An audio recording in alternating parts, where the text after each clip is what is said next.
بڑوں نے یہ دین کے لیے کتنی بڑی قربانی دی. ہمارے پاس یہ دین اتنے آسانی سے نہیں آئے, صحابہ کرام نے قربانی دی. تو ان غزوات کا ذکر امام بخاری رحمۃ اللہ نے کتاب المغازی کتاب باندھے. اگر تفصیل سے پڑھنا چاہتے تو آپ اس کو پڑھو تاکہ ہمیں اپنے بڑوں کی تاریخ معلوم ہو.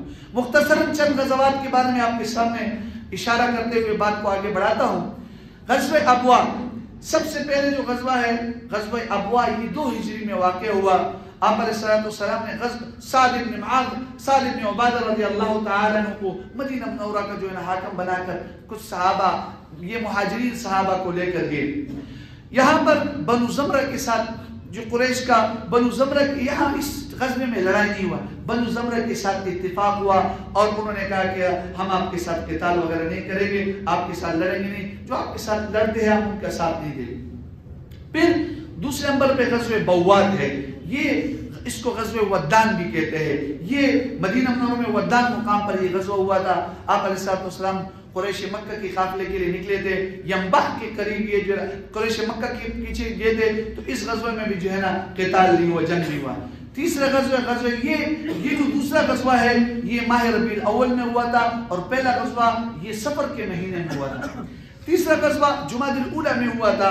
آپ علیہ السلام قریش مکہ, یہ اس کو غزوہ ذوالعشیرہ کہتے ہیں. آپ علیہ السلام قریش مکہ کی قافلے کے پیچھے اس کے تعاقب کے لیے نکلے تھے, اور اس میں پھر آپ علیہ السلام قتال نہیں ہوا, اور کچھ صحابہ آپ کے ساتھ تھے, 150-200 صحابہ تھے, واپس آ گئے. چوتھے نمبر پر غزوہ بدر اولا, جس کو غزوہ بدر صغریٰ بھی کہتے ہیں, یہ آپ علیہ السلام قریش مکہ کے قافلے کے پیچھے گئے تھے. بنو مطلق سے جو ہے نا, تیسرے غزوے میں تو بنو مطلق سے جو ہے نا آپ علیہ السلام کا راضی نامہ صلح نامہ ہوا تھا, اور چوتھے غزوے میں کرز ایک صحابی بعد بھی ایمان لائے تھے, اس کے ساتھ جو ہے صلح ہوا تھا, اور قریش مکہ کا جو قافلہ ہاتھ سے نکل گیا تھا, اس میں بھی لڑائی نہیں ہوئی تھی. 5ویں نمبر پہ جو غزوہ بدر کبریٰ جس کو کہتے ہیں, یہ سن 2 ہجری میں. یہ جو سارے غزوات ہیں, کچھ مفسرین محدثین مورخین یہ کہتے ہیں کہ سن 1 ہجری میں ہوا ہے, لیکن راجح قول یہ کہ 2 ہجری میں ہوا ہے. اور غزوہ بدر اولا, غزوہ بدر کبریٰ جس کو کہتے ہیں, یہ 2 ہجری میں ہوا ہے, رمضان مبارک کے مہینے میں ہوا ہے. آپ علیہ السلام کو 12 رمضان کو اس سے آپ روانہ ہوئے مدینہ منورہ سے. آپ کو علم ہو کہ وہ جو قافلہ تھا قریش مکہ کا, یہ ذوالعشیرہ والا جو قافلہ تھا, یہ شام تجارت کے لیے گئے تھے, واپس آ رہے. ابو سفیان اس کا جو ہے نا بڑا تھا, اور اس قافلے کا جو ہے نا قائد یہی تھا. آپ علیہ السلام نے کچھ صحابہ کو 313 بعض روایت کے اندر آتے ہیں, بعض میں 314 ہے, بعض میں 315 ہے, لیکن راجح قول یہ کہ 313 صحابہ کو لے کر آپ علیہ السلام روانہ ہوئے. مدینہ منورہ کے اندر ایک صحابی ابو لبابہ رضی اللہ عنہ, آپ نے اس کا حاکم مقرر کیا. آپ علیہ السلام کی عادت مبارک یہ تھی کہ جب آپ قتال کے نکلتے تھے تو ایک صحابی کو مدینہ منورہ کا بڑا بناتے, والی بناتے, حاکم بناتے.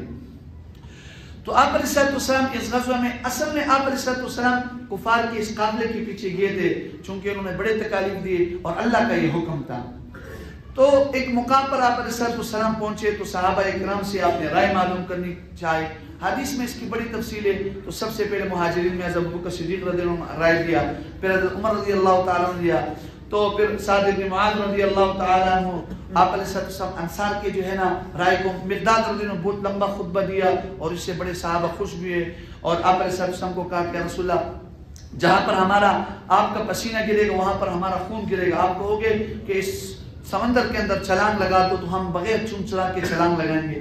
غرض یہ کہ صحابہ کرام نے یہ بھی کہا, اسی صحابی نے, کہ ہم موسیٰ علیہ السلام کے جیسے ساتھی تھے. انہوں نے موسیٰ علیہ السلام کو کہا, اذهب انت وربك فقاتلا انها هنا قاعدون, اور آپ کا رب جائیے فرعونیوں کے ساتھ لڑیے, ہم تو یہاں بیٹھیں گے. ہم اس طرح نہیں کہیں گے, ہم آپ کے ساتھ ہیں, شانہ بشانہ آپ کے ساتھ کھڑے رہیں گے. ہم نے آپ کے ساتھ وعدہ یہ کیا تھا کہ مدینہ منورہ میں رہ کر آپ کا جو ہے دفاع کریں گے, لیکن ہم آپ علیہ السلام کے ساتھ باہر بھی رہ کر آپ کا جو ہے نا دفاع کریں گے, آپ کا ساتھ دیں گے. خیر ایک لمبی تقریر ہے, اس میں صحابہ نے تقریر کیا. پھر آپ علیہ السلام نے کہا کہ میں رائے معلوم کرنا چاہ رہا تھا مہاجرین کو ساتھ ہے کہ انصار کیا کہتے ہیں.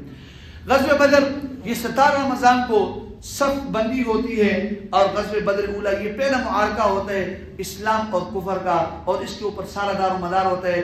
کفار کو جو ہے نا جب ابو سفیان نے جب یہاں پر اس کو پتہ چلا کہ نبی علیہ السلام اور صحابہ ہمارے پیچھے آئے تو انہوں نے راستہ تبدیل کیا اور دوسرے راستے سے نکل گئے، اور مکہ کی طرف اس نے پیغام بھیجا کہ بھئی ہم تو نکل گئے، پہلے تو کہا تھا کہ ہماری مدد کے لیے آ جاؤ، پھر کہا کہ بھئی مت لڑو، چھوڑ دو، جو ہے نا ہمیں ایسے نہ شکست ہو جائے۔ تو ابو جہل اور ان کے اور جو سرداران تھے انہوں نے کہا نہیں، ہم آج جو ہے نا اسلام کو ختم کریں گے، مسلمانوں کو جڑ سے اکاڑ دیں گے۔ چنانچہ خوشی کے لیے عورتوں کو بھی اپنے ساتھ لے کر آیا تھا کہ ہم ادھر وہ عورتیں گانا بجائیں گے، اور ساتھ جو ہے نا بہت سارے گھوڑے ان کے ساتھ تھے، اونٹ تھے اور تلواریں تھے۔ مسلمان بے سر و سامان تھے، ان کے پاس 2 ہی گھوڑے تھے، کچھ اونٹ تھے، غالباً 70 اونٹ تھے، اور تلوار بھی بہت ہی کم تھے، چونکہ تو قافلے کے پیچھے آئے تھے۔ نبی علیہ السلام بدر کی رات پوری رات اللہ سے مانگتے رہے اور کہتے رہے اللہ اگر یہ چند ہی جماعت ہے مسلمانوں کا، اگر یہ ختم ہو جائے گا تو آپ کا نام لینے والا کوئی نہیں ہوگا، پروردگار ہماری مدد فرما۔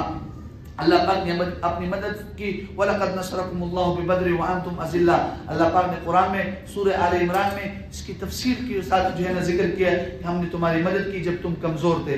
اب صف بندی ہوتی ہے، صف بندی سے پہلے معوذ ابن عفراء اور معاذ ابن عفراء، بخاری کے اندر یہ واقعہ بہت تفصیل کے ساتھ ہے کہ یہ عبد الرحمن ابن عوف کو کہتے کہ ابو جہل کا ہمیں بتاؤ، کیونکہ نبی علیہ السلام کو سنا ہے وہ گالی دیتا ہے، تو اس نے کہا کہ پہلے کمزور تھا کہ میں بھئی بچے میرے ساتھ ہیں، میرے ساتھ تعاون کیا کریں گے، پھر جب ان بچوں کی جرت دیکھی بڑا خوش ہوا، اس نے کہا وہ ابو جہل ہے۔ چنانچہ لمبا واقعہ ہے، اس پر ان بچوں نے حملہ کیا، شکر کی طرح ان پر حملہ کیا اور ابو جہل ملعون کو جو ہے نا واسل جہنم کیا۔ مختصر یہ ہے کہ پھر سب بندی ہوتی ہے اور مقابلہ ہوتا ہے۔ اس سے پہلے چند جو ہے نا یہ عرب کے دستور تھا کہ چند لوگ پہلے مقابلے کے لیے آتے ہیں اور للکارتے ہیں۔ چنانچہ شیبہ، عتبہ ابن ربیعہ اور ولید یہ تینوں میدان میں آئے اور اس نے چیلنج کیا اور للکارا کہ کون ہے ہمارے مقابلے میں آ جائے۔ چنانچہ انصار میں سے کچھ صحابہ گئے، انہوں نے کہا نہیں ہمارے تریبروں کو بلاؤ، جس کو ہم تربور کہتے ہیں، یعنی مہاجرین کو بلاؤ۔ چنانچہ حمزہ رضی اللہ تعالیٰ عنہ، عبیدہ رضی اللہ تعالیٰ عنہ اور حضرت علی رضی اللہ تعالیٰ عنہ میدان میں اترتے۔ حضرت علی کا مقابلہ ہوتا ہے ولید سے، یہ ولید نوجوان ہوتے ہیں، حضرت علی بھی نوجوان ہوتے ہیں۔ حضرت علی پہلے بار میں جو ہے اس کا خاتمہ کر دیتے ہیں، اس کو واسل جہنم کرتے ہیں، اور شیبہ کا مقابلہ یہ بوڑھا ہوتا ہے، حضرت حمزہ رضی اللہ عنہ تکڑے ہوتے ہیں لیکن عمر ان کا زیادہ ہوتا ہے، بوڑھا ہوتا ہے، ان کے ساتھ مقابلہ ہوتا ہے، حضرت حمزہ رضی اللہ تعالیٰ اس کو بھی واسل جہنم کر دیتے ہیں۔ تو عبیدہ کے ساتھ عتبہ کا مقابلہ ہوتا ہے، عتبہ کافر یہ تکتر ہوتا ہے، یہ عبیدہ ان پہ وار بھی کرتے، ذرا زخمی ہو جاتے، بعد میں اسی سے شہید بھی ہو جاتے، لیکن حضرت علی ان کے ساتھ آتے ہیں اور اس کا ساتھ دیتے ہیں اور عبیدہ اور عتبہ کو جو ہے نا واسل جہنم کرتے۔ پھر میدان جنگ ہوتا ہے، پھر گمسان کی لڑائی ہوتی ہے، اللہ پاک مسلمانوں کو فتح نصیب کرتے ہیں اور بہت سارا مالی غنیمت ہاتھ میں آ جاتا ہے۔ اور آپ علیہ السلام نے اس غزوے سے پہلے بتایا تھا کہ یہاں کافر کے فلان کافر پڑا اور مردار پڑا ہوگا، پھر کنویں میں جو ہے نا ان کو جمع کیا گیا تھا، وہ پڑے ہوئے تھے، آپ نے ان سے مخاطب بھی ہوا ہے۔ بہت لمبے واقعات ہیں، مختصر یہ کہ اللہ پاک نے اسلام کو یہ فتح دیا۔ یہ پہلا جو معرکہ تھا جس میں جہاد ہوا، قتال ہوا۔ پھر اس کے بعد غزوہ احد کا باری آتے ہیں، یہ سن 2 ہجری میں ہوا، 17 رمضان کو یہ غزوہ ہوا۔ پھر سن 3 ہجری کو جو ہے نا غزوہ احد ہوتے ہیں، کفار جو ہے نا اس تعاقب میں ہوتے ہیں کہ اپنا بدلہ لے، بڑی شرمندگی ہو جاتی ہے پورے عرب میں کہ بھئی یہ تو 1000 ہوتے ہیں کفار اور مسلمان 313 ہوتے ہیں، بے سر و سامان ہوتے ہیں، کیسے جو ہے نا کفار کو شکست ہو، بڑے شرمندہ ہوتے ہیں، اپنا بدلہ لینا بھی چاہتے ہیں۔ وہ جو قافلہ آیا ہوتا ہے شام سے، ان کو لوگوں کو جو اپنا رأس المال اپنے پیسے ہوتے ہیں وہ واپس کر دیتے، جو اس کا منافع ہوتا ہے۔ ابو سفیان ابو جہل تو ملعون مر جاتا ہے، واسل جہنم ہو جاتے ہیں، کہتے ہیں کہ بھئی یہ منافع ہم مسلمانوں کے خلاف استعمال کریں گے۔ جیسے یہودی جو ہے نا اب جو ان کے پروڈکٹ ہوتے ہیں اسرائیل والے، یہ جو ہے نا مسلمان یہ جو منافع آتا ہے مخصوص، یہ واپس مسلمانوں کے خلاف استعمال کرتے ہیں۔ تو غرض یہ ہے کہ انہوں نے غزوہ احد کا جو نا موقع آتا ہے اور یہ پھر مسلمانوں کے اوپر حملہ کرتے ہیں۔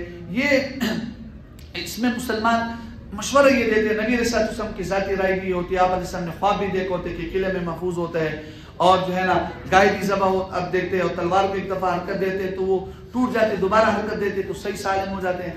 آپ علیہ السلام کی دلی خواہش یہ تھی کہ مدینہ منورہ میں لڑ کر۔ منافقین نے بھی یہ مشورہ دیا، کچھ صحابہ جو بدر میں شریک نہیں ہوتے وہ جلباز صحابہ کہتے ہم باہر لڑیں گے۔ خیر آپ علیہ السلام نے ان صحابہ کی رائے پر عمل کیا اور مدینہ منورہ سے باہر آئے۔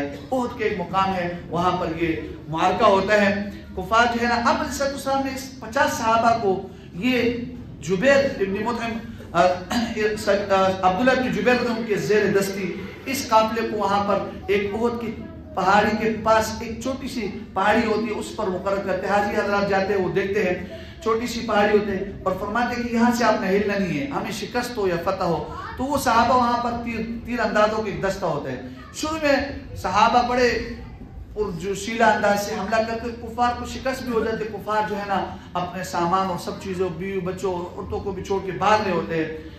ادھر سے خالد بن ولید اس وقت تک مسلمان نہیں ہوتے اس پہاڑی کی پچھلے بیک سائڈ پہ, اور یہ میمنہ کے سردار ہوتے کفار کے, میمنہ کے لشکر کے سردار ہوتے, آگے سربراہ ہوتے, کمانڈر ہوتے. یہ بڑے تکڑے ہوتے تھے. کفار کافر ہونے کے حالت میں جب مسلمان ہوئے تو بھی اس کے بڑے غزوات ہیں. تو اس نے ان صحابہ کو اوپر حملہ کیا. وہ صحابہ 50 سے 12 رہ گئے تھے. کچھ صحابہ نے کہا نبی علیہ السلام کا مقصد پورا ہو گیا, ہمیں یہ کہا تھا کہ جو منشا تھا آپ علیہ السلام کا فتح ہو گیا تو پھر آ جانا. خیر وہ اختلاف ہو گیا, اللہ پاک نے اس وجہ سے ظاہری طور پر شکست بھی دیا. تو انہوں نے پیچھے سے حملہ کیا, وہ صحابہ شہید ہو گئے 12, اور یہ کفار جو ہے نا مسلمانوں کے پیچھے ہو گئے. چونکہ مسلمان آگے جا رہے, کفار جو ہے نا اس سے آگے تھے, کفار کے پیچھے بھاگ رہے تھے. اب یہ کفار پیچھے سے واپس آ گئے تو وہ جو آگے کفار تھے وہ بھی پلٹ کے واپس مسلمانوں کی طرف رخ کیا. تو پیچھے سے بھی کافر, آگے سے بھی کافر, تو یہ مسلمان بیچ میں پھنس گئے. اب یہ معلوم نہیں ہو رہا تھا کہ مسلمان کو قتل کر رہا ہے یہ کافر کو. کئی مسلمان ایک دوسرے کے ہاتھ سے شہید بھی ہوئے. اور آپ علیہ السلام کے ہم شکل ایک صحابی تھے سہیب غالباً اس کا نام تھا, ان کو کافروں نے جب شہید کیا تو کافروں نے آواز لگائی کہ نبی علیہ السلام شہید ہو گئے. تو صحابہ جو ہے نا دل برداشتہ ہو گیا, انہیں کچھ نے تو کہا کہ ابھی زندگی کا کوئی فائدہ نہیں, لڑتے لڑتے ابھی شہید ہو جائیں گے, پرواہ نہیں ہے. کچھ ہمت ہار کے بیٹھ گئے, حضرت عثمان رضی اللہ عنہ بھی ہمت یہ ہار کے بیٹھ گئے. بہت سارے صحابہ انہوں نے کہا نبی علیہ السلام شہید ہو گئے. خیر آپ علیہ السلام کو ظاہری طور پر شکست ہوا, پھر اللہ کی طرف سے مدد اور نصرت آئی. پھر کفار کو جو ہے نا آپ علیہ السلام اور صحابہ نے بگایا. آپ علیہ السلام کے چند جان نشاور کرنے والے صحابہ نے قربانی دی, جس میں طلحہ رضی اللہ تعالیٰ آپ کے سامنے ہوتے, وہ تیر آتا ہوا اپنے ہاتھ اپنے جسم سے تیر کو جو ہے نا روک دیتے. 40 نشانات جو ہے تیر کے حضرت طلحہ رضی اللہ تعالیٰ کے اوپر پڑے تھے. حضرت زبیر رضی اللہ عنہ کے اوپر 70 نشانات پڑے تھے. اور بڑی جو ہے نا صحابہ نے قربانی دی آپ علیہ السلام پر. سعد بن ابی وقاص کے بھائی دوست کافر تھے, اس نے جو ہے نا عتبہ بن ابی وقاص اس کا نام تھا, آپ علیہ السلام پر حملہ کیا اور آپ کے دندان مبارک شہید ہو گئے. اور ایک اور نے آپ علیہ السلام کے کافر نے آپ پر حملہ کیا اور آپ علیہ السلام کے سر مبارک زخمی ہو گیا تھا. غرض آپ علیہ السلام زخمی ہو گئے تھے, صحابہ کو بھی جو ہے نا کافی چوٹیں لگی, 70 صحابہ شہید ہوئے. اس کے بعد سن 4 ہجری کو غزوہ خندق کا واقعہ ہوتا ہے. آپ علیہ السلام کے خلاف سارے کفار اکٹھے ہو گئے تھے, پورے عرب کے کفار, اور مدینہ منورہ کے جو یہودی تھے ان کے ساتھ تو صلح ہوا تھا کہ آپ ہمارے خلاف نہیں لڑیں گے, ہم آپ کے ساتھ کچھ گڑبڑ نہیں کریں گے, نہیں خلاف لڑیں گے. تو یہودی کے جو یہودی تھے بنو نذیر کو تو آپ علیہ السلام نے جلا وطن کر دیا تھا غزوہ احد کے بعد. بنو قریظہ یہ آپ علیہ السلام کے خلاف ہو گئے تھے سارے, اور یہ پورا عرب جمع ہو گئے تھے. اور ایک بہت بڑا لشکر 10,000 کا تقریباً لشکر گیا, 10,000 کا لشکر کی سن 4 ہجری میں لا کر خندق جو غزوہ خندق ہے یہ واقعہ ہوتا ہے. آپ علیہ السلام نے کہا کہ ابھی کیا کیا جائے, مدینہ منورہ میں رہ کر جو ہم لڑ نہیں سکتے, باوجود ہماری تعداد کم ہے. تو سلمان فارسی رضی اللہ عنہ ایک صحابی تھے, انہوں نے مشورہ دیا کہ رسول اللہ خندق ایک کھودا جائے. ہم یہ فارس سے کیے ہوئے تھے, ہم جب ایسے موقع پر خندق ایک کھودتے تھے. چونکہ مدینہ منورہ کے 3 طرف جو ہے نا آبادی تھی وہ حملہ نہیں کر سکتے تھے. شام کی طرف جو علاقہ تھا جو سیل تھا اس پہ حملہ کر سکتے تھے. تو خندق ایک کھودی گئی تقریباً لمبائی میں 12 گز لمبائی میں, اور جو ڈونگائی میں 5 فٹ 6 فٹ جو ہے نا وہ کھودی گئی. آپ علیہ السلام نے اس میں خود بھی شرکت کیا, اور صحابہ اکرام جو ہے نا اس میں بڑے بھوک اور نڈال ہو گئے تھے, سردی سخت تھا. آپ علیہ السلام نے صحابہ کے بارے میں اشعار بھی پڑھے, اللہم اغفر للانصار والمہاجرہ, اللہم بارک فی الانصار والمہاجرہ.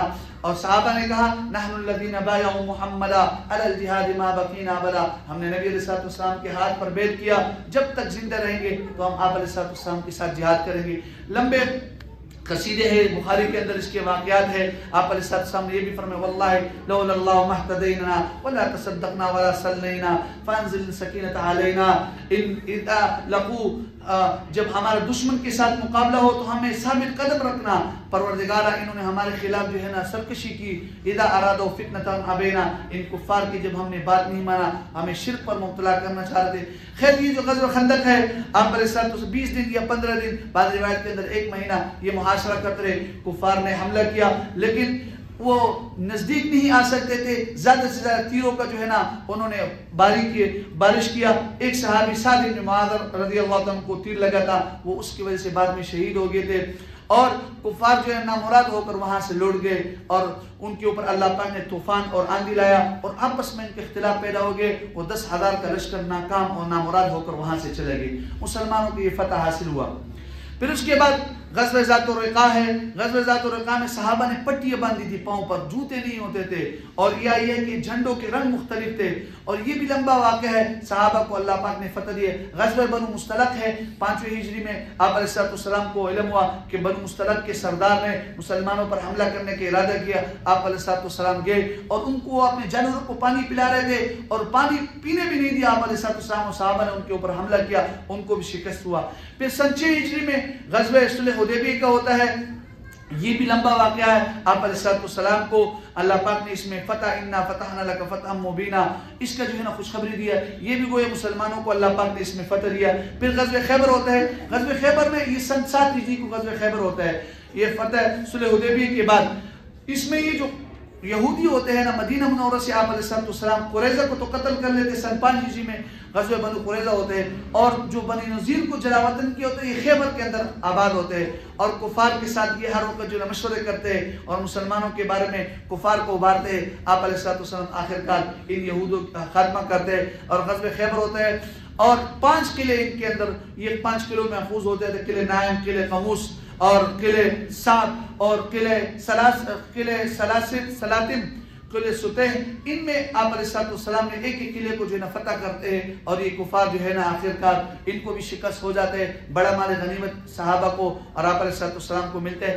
پھر سن 7 ہجری میں غزوہ ذات القرب بھی ہوتا ہے اور اس کے علاوہ اور بھی بے شمار غزوات. پھر سن 8 ہجری میں جو بڑا غزوہ ہے غزوہ فتح مکہ. آپ علیہ السلام 11,000 صحابہ کو لے کر مکہ مکرمہ میں داخل ہوتے ہیں. چونکہ حدیبیہ کے موقع پر جو ان کے ساتھ صلح ہوتا ہے کفار اس کی خلاف ورزی کرتے ہیں اور اس کو توڑ دیتے ہیں تو مسلمانوں کے لیے موقع مل جاتا ہے اور یہ ایک لشکر جرار کو لے کر روانہ ہوتے ہیں. آپ علیہ السلام قدا مقام سے داخل ہوتے ہیں اور خالد بن ولید اس وقت مسلمان ہوتے ہیں. وہ قدی مقام پر جو ہے نا وہ داخل ہوتے ہیں اور اللہ پاک جو ہے نا ایسے فتح آسانی سے.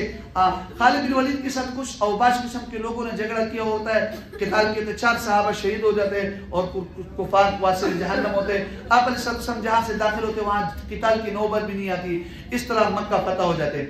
اس فتح مکہ سے پہلے غزوہ موتا ہوتا ہے. غزوہ موتا میں یہ رومیوں کے ساتھ ہوتا ہے. شرحبیل ان کا ایک گورنر ہوتا ہے. آپ علیہ السلام اس کو خط بھیجتے ہیں اور وہ آپ علیہ السلام کی خط کو بھی پاڑ لیتے ہیں اور آپ علیہ السلام کے قاصد کو جو ہے نا ایلچی جو اس کو کہتے ہیں اس کو بھی شہید کر لیتے ہیں. آپ علیہ السلام فرماتے ہیں دیت دو، وہ نہیں دیتے. 3,000 کے لشکر کو لے کر خالد بن ولید کی زیر نگرانی ان کے مقابلے میں روانہ کرتے ہیں اور شرحبیل 1,00,000 فوج لے کر جو ہے نا مدینہ کے سامنے آتا ہے. اور پھر ایک روایت کے اندر یہ بھی آتا ہے کہ جو ہرقل تھا روم کا بادشاہ وہ 1,00,000 فوج اور بھیجتے ہیں. تو ادھر 3,000 صحابہ اور ادھر جو ہے نا 2,00,000 جو ہے نا کفار ہوتے ہیں اور مقابلہ ہوتے. شروع میں مسلمانوں کو شکست ہو جاتا ہے، دوسرے دن بھی، تیسرے دن خالد. لیکن اس میں جو آپ علیہ السلام نے امیر مقرر کیا تھا زید بن حارثہ کو امیر مقرر کیا ہوتا ہے. اس کے بعد آپ نے فرمایا یہ جب شہید ہو جائے گا تو عبداللہ ابن رواحہ، عبداللہ ابن جعفر ابن ابی طالب یہ امیر ہوگا. یہ شہید ہو جائے تو عبداللہ ابن رواحہ، اور اس کے بعد کوئی بھی جو نا امیر ہو سکتا ہے. یہ تینوں صحابہ شہید ہو جاتے ہیں. پھر خالد بن ولید ان کا امیر ہوتا ہے. تیسرے دن یہ جنگ کا نقشہ تبدیل کرتے ہیں. میمنہ کو میسرہ، میسرہ کو میمنہ، دائیں کو بائیں، بائیں کو آگے. یہ لشکر کو ایسے تتر پتر کر لیتے. کفار ڈر جاتے، رو پڑ جاتے کہ بھئی ان کی کومک آ گئی، نئے لشکر آ گئے اور وہ جو ہے نا فر رہے پھر ہو جاتے. 2,00,000 افراد جو ہے نا وہ بھاگ کے وہاں سے چلے جاتے ہیں. صحابہ پھر حضرت خالد بن ولید کی استقبال کرتے ہیں، کہتے ہیں انتم العقارون، تم کامیاب. آپ علیہ السلام انتم العقارون کہتے ہیں. پھر اس کے بعد غزوہ حنین ہوتے ہیں، غزوہ فتح مکہ کے بعد غزوہ حنین میں صحابہ کو عارضی طور پر چونکہ یہ 12,000 افراد ہوتے ہیں اور یہ کہتے ہیں تو ہم غالب ہی نہیں، ہم مغلوب ہی نہیں ہوں گے، ہم زیادہ ہے. آپ علیہ السلام نے کہا ایسے جملے مت کہو، لیکن اللہ تعالیٰ ظاہری طور پر تھوڑا شکست دے دیتے ہیں، لیکن پھر اللہ پاک ان کو فتح دیتے ہیں. غزوہ حنین کے بعد پھر یہ قبیلہ حوازن، غزوہ طائف ہوتے ہیں قبیلہ حوازن، اللہ پاک اس میں بھی مسلمانوں کو فتح عطا فرما دیتے ہیں. پھر غزوہ اوتاس ہوتے ہیں، اس میں بھی فتح عطا فرماتے ہیں. ذات قرد ہوتے ہیں، غزوہ سیف البحر، اس میں بھی مسلمانوں کو اللہ پاک فتح عطا فرماتے ہیں. آخری جو غزوہ ہوتا ہے غزوہ تبوک ہوتا ہے اور اس میں 40,000 صحابہ اکرام 30,000 صحابہ اکرام شرکت کرتے ہیں. اور یہ روم کے جو بادشاہ وہ غزوہ موتا کی شکست لینے کے لیے آیا ہوتے ہیں، 40,000 اور جو ہے نا وہ کافروں کو ساتھ دے کر آتے ہیں اور مسلمان ادھر سے 30,000 ہوتے ہیں. لیکن یہ سفر بھی لمبا ہوتا ہے. آپ علیہ السلام صحابہ کو چندے کا بھی کہتے ہیں. سب صحابہ جو ہے نا جس حالت میں بھی ہوتے ہیں وہ چلتے ہیں. کچھ صحابہ تو روتے روتے ان کے پاس سواری نہیں ہوتے، رہ جاتے ہیں. آخرکار مسلمانوں کو اللہ پاک فتح دیتے اور کفار مسلمانوں کی اس لشکر و جلال کو دیکھتے وہاں سے فر ہو جاتے، بھاگ جاتے ہیں. اللہ پاک مسلمانوں کو یہ فتح دیتے ہیں. تو یہ تاریخ اٹھا کے دیکھیں، مسلمانوں کو چاہیے کہ اپنے صحابہ کرام اور نبی علیہ السلام کی تاریخ کو پڑھے، ان کے واقعات کو پڑھے. کسی قوموں کے واقعات پڑھنے کی کیا ضرورت؟ ایسے صحابہ ہوتے تھے کہ ایک صحابی یہ جو ہے نا 100 کا مقابلہ کرتے تھے. جس وقت غزوہ خیبر ہوا تھا اس میں مرحب ایک پہلوان تھا اور روایت کے اندر آتا ہے کہ یہ 100 آدمیوں کا مقابلہ کرتا تھا. اس کے مقابلے میں حضرت علی رضی اللہ تعالیٰ عنہ گئے تھے اور اس نے اشعار بھی پڑھ سمیتنی حیدرہ، اور اس کافر کا جو ہے نا ایک ہی جو ہے نا وار میں اس کا قصہ ختم کر دیتے. تو ایسے صحابہ اکرام تھے، ان کے واقعات پڑھنا چاہیے. اللہ پاک ہمارے ایمان میں اضافہ فرمائے اور ہمارے ایمان میں ترقی کے ذریعے فرمائے. ہم سب کو اللہ پاک صحابہ کے نقش قدم پر، نبی علیہ السلام کی سیرت پر چلنے کی توفیق نصیب فرمائے. وآخر دعوانا الحمدللہ رب العالمین.